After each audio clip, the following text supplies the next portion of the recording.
Diga amém? Amém. Que a misericórdia de Deus dura para sempre.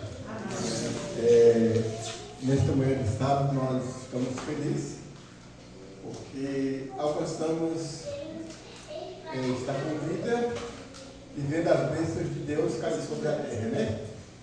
Um dia maravilhoso, um dia chuvoso, um dia lindo que Deus tenha colocado diante de nós.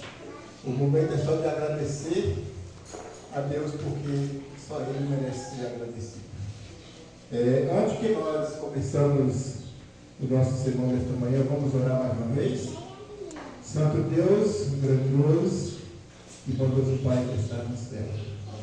Nós te agradecemos, meu Deus, pela vida e pelo ar respiramos. Que nós possamos sair cheios do Teu Espírito em nome de Jesus. Amém.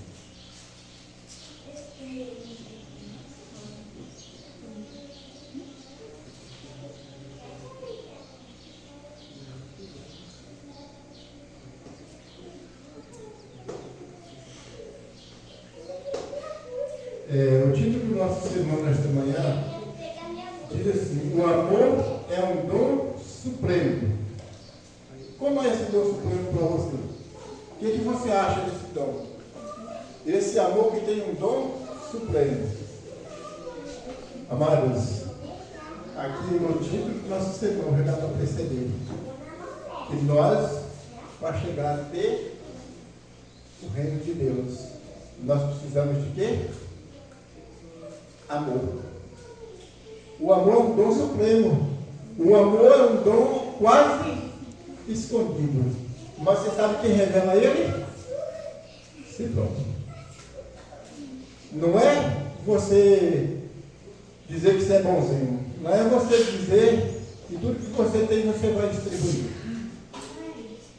Este amor é um amor muito grande. Ao decorrer do nosso sermão, você vai entender o porquê este amor é escondido.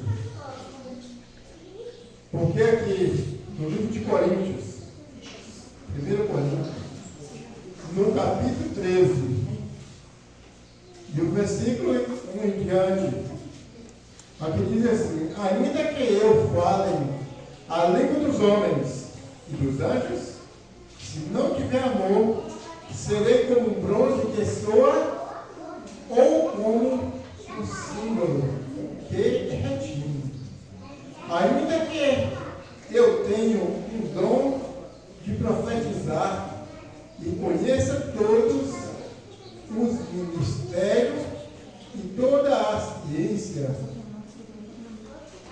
ainda que eu tenha tamanha fé, a ponto de transportar montes, se não tiver amor, nada serei. Nós possamos ter um dom bonito, um dom de falar a língua dos anjos, falar a língua dos homens, mas precisamos de que mais? A Bíblia diz: se não tiver amor, você é considerado como um quê? Combustível. Retino, mas nada se resolve. Você precisa de ter um amor. E todo mundo enxerga este amor em você, mas um amor que seja um amor sincero. Existem vários tipos de amor. Existe aquele amor falso, aquele amor que só fala de frente de você.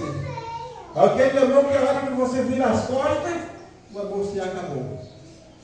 Mas eu volto e pergunto para você: o amor de Jesus foi dessa forma? A Bíblia afirma que não. A Bíblia afirma que o amor de Jesus é um amor sincero. Você vê que o amor de Jesus é um amor tão sério que até mesmo aqueles que não nos amam Ele ama. Entenderam? Você imagina se Jesus não tivesse amor? O que seria de mim e o que seria de você? Você acha que por nós mesmos nós tínhamos a capacidade de ser salvos? Será que se dependesse só de mim, será que eu ia para o céu? Dificilmente eu não ia. dificilmente você também não ia. Nós só alcançamos o céu por causa do amor de Cristo. Ele teve a compaixão de criar o homem, a sua própria imagem, e o homem desfez aquela imagem que Cristo criou. Mas mesmo depois de desfazer de tudo que Deus fez, Deus ainda retornou dando perdão para o homem. Você sabe por que Deus fez isso por você e por mim? Porque Ele não quer que o homem se perca. Porque quando a Bíblia diz que Ele criou a sua própria imagem, Ele não quis que o homem morresse. O homem pecou. O homem caiu na estado de morte. Mas Deus resgata. Só depende de você. Olha para o que Cristo fez por você. E se arrepende de tudo que fizeram. E entrega a tua vida nas mãos deste Cristo que nos ama. Este Deus que nos criou. Este Deus que tem a compaixão de cada um de nós. Nós mesmos temos o dom de profetizar, nós ainda possamos estar vivendo no caminho errado. Porque não é só profetizar que vai te chamar a atenção. Não é só você profetizar que você já diz que você já está no reino de Deus. Não é só pela profecia que você vai entrar no reino de Deus. Depende de muitas coisas. Agora você só damos o segundo passo se você dá o primeiro. Se você não dá o primeiro passo, nunca você vai dar o segundo. Às vezes o dom de profetizar é bom? É. Mas se você não tiver amor, você perdeu tudo. Porque não é só a profecia, nem só profetizar que você vai alcançar.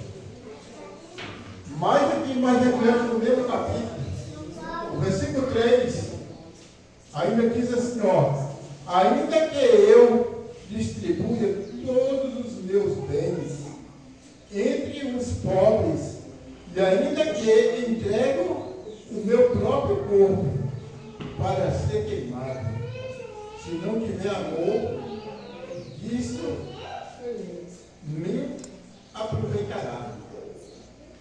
O amor é paciente, o amor é benigno, o amor não se ensina e não se arruma e não se soberbece, não se conduz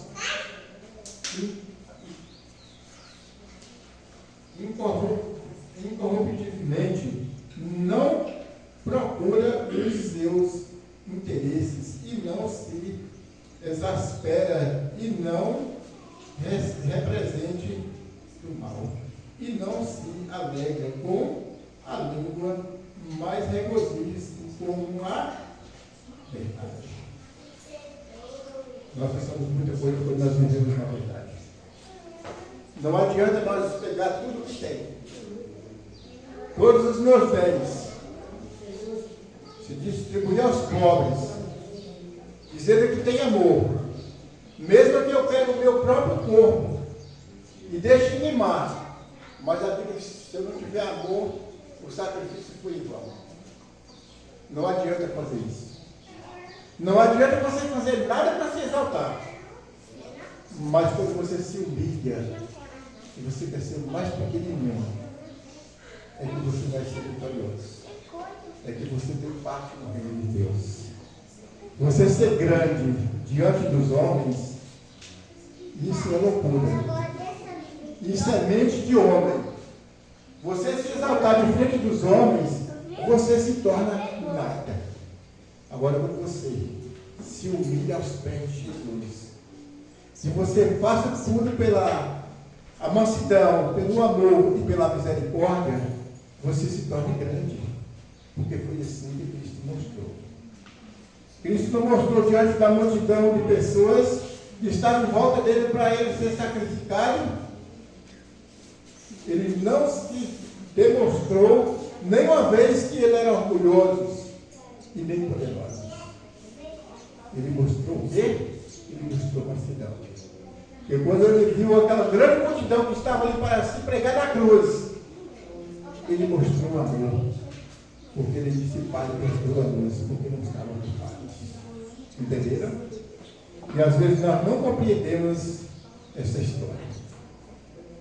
Às vezes só olhamos que eu sou maior do que alguém. Alguém é maior do que o outro. E assim se torna. Só querendo ser o mais do que o outro. Agora você imagina se na hora que Cristo estava sendo crucificado, se ele não tivesse misericórdia, ai de nós. Mas quando ele viu aquela grande multidão que estava ali, ele ainda pediu misericórdia do seu Pai. Porque eles não sabiam o que faziam. Por que Cristo fez isso? Porque a maioria deles estavam fazendo coisas que não eram agradáveis aos olhos de Deus, mas uma boa parte não sabia o que eles estavam fazendo. E em vez de se humilhar, ele se humilhou para Deus. Pediu para o Pai que perdoasse Deus. Mas os dias que nós estamos vivendo são os dias difíceis. Às vezes muitos não pararam ainda para ver. Às vezes muitos nunca entraram isso nas suas cabeças. Mas nós estamos vivendo o tempo do fim. Nós estamos vivendo o além de Apocalipse. Pouco tempo se resta. E cada dia que se passa se aproxima muito mais do que nós imaginamos. Quando você vê a situação do que está acontecendo, e você está vendo até onde é que o mundo está indo, você abre a Bíblia e você vê, você vai ver que nós já estamos vivendo o restinho. O restinho do fim é só a amargura. O restinho do fim é apenas desobediência. No fim dos tempos, nós vamos ver coisa que nós duvidamos. Quando você abrir a sua Bíblia, lá no livro de 2 Timóteo, no capítulo 3, e leia do versículo 1 a 5, você vai entender por que a situação do mundo se torna muito mais pior do que você imagina. Porque os homens não têm mais amor. Porque o ser humano se acabou a misericórdia que ainda restava. A única misericórdia que ainda não acabou, a misericórdia de Cristo. Agora você abre a sua Bíblia no livro de 2 Timóteo, no capítulo 3, do versículo 1 a 5, onde diz assim: sabe, porém, isto, nos últimos dias sobrevirão tempos difíceis, pois homens serão egoístas, avarentos, implacáveis, jactanciosos, arrogantes e blasfemadores, desobedientes aos pais, ingratos, irreverentes, desafeiçoados, implacáveis e caluniadores, sem domínio de si, e cruel, inimigo do bem, traidores, atrevidos, infatuados, mais amigos dos prazeres do que amigos de Deus. E, tendo forma de piedade, negando-lhe, entretanto, o poder, e foge também destes. Este é o tipo de povo do restinho do fim. É isso que nós mais estamos vendo hoje. Os homens somos desobedientes. Os homens são cruéis.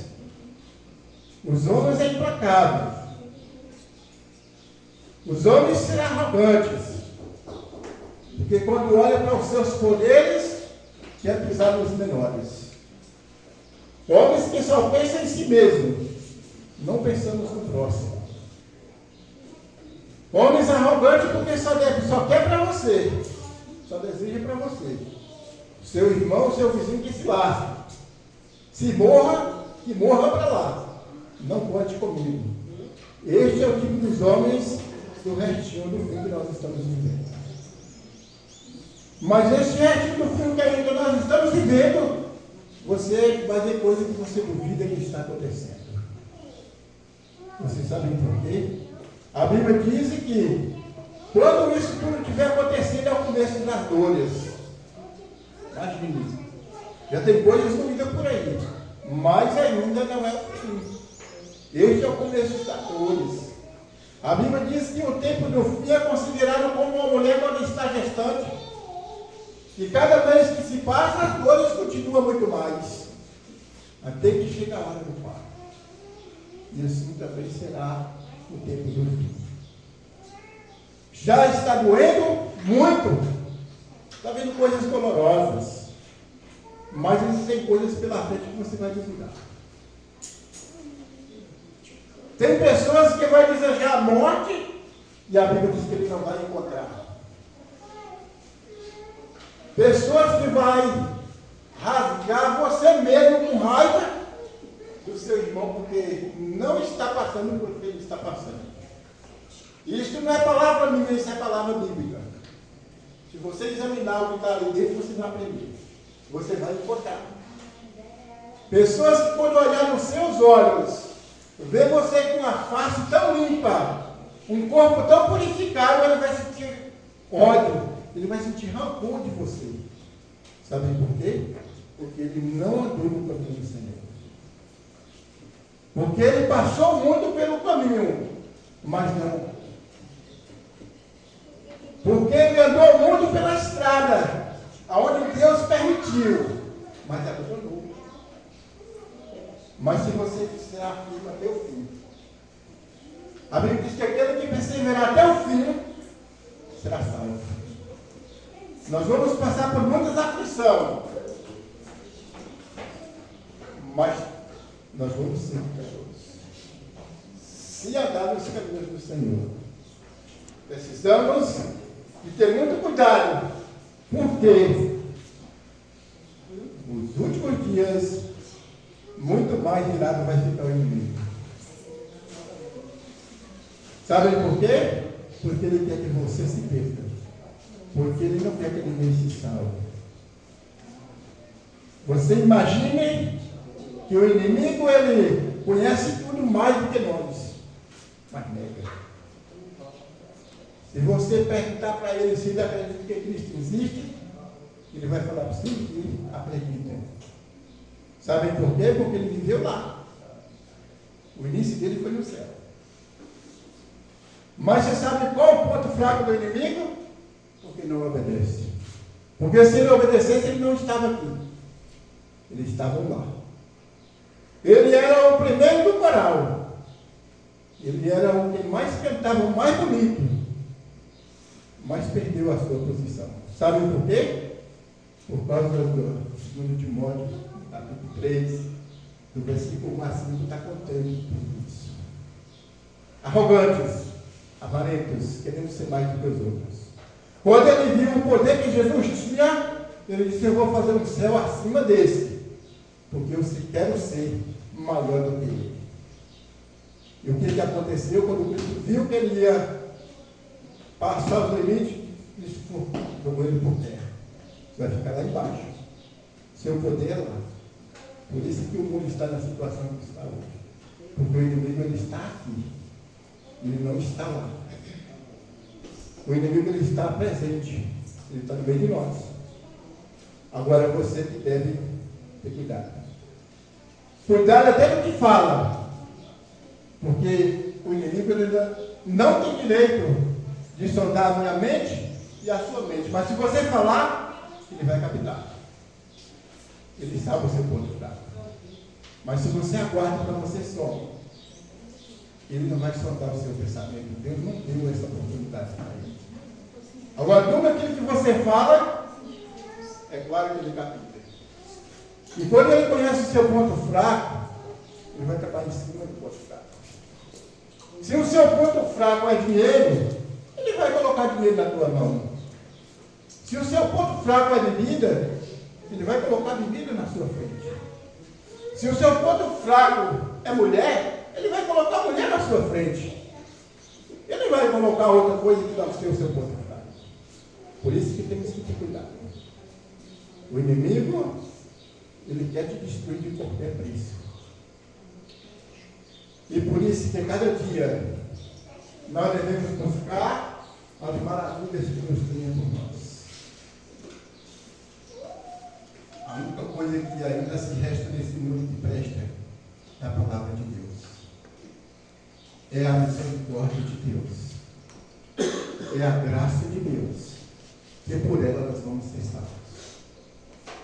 Deus te encontrou perdido. Deus te encontrou cego. Deus te fez ver. Deus te colocou no caminho certo. O dia que Ele te encontrou perdido, Ele te alinhou. O caminho é este. Se você obedecer. Se você obedecer, você vai andar no caminho certo. E pela graça nós vamos ser salvos. Só Cristo tem esse poder de salvar nós pela graça e pela misericórdia de Deus. E nesta manhã, nós possamos sair daqui cheios da graça do nosso Senhor Jesus Cristo. Amém? Amém. Que a paz de Deus, a misericórdia de Deus, faça companhia conosco, nem só hoje, mas perante vida nós tivemos. Porque só o Deus que conhecemos, Ele tem este poder. Que Deus nos abençoe e que Deus nos perdoe os nossos pecados nesta manhã. Amém? Amém. Vamos colocar de pé e vamos cantar o hino de número 208.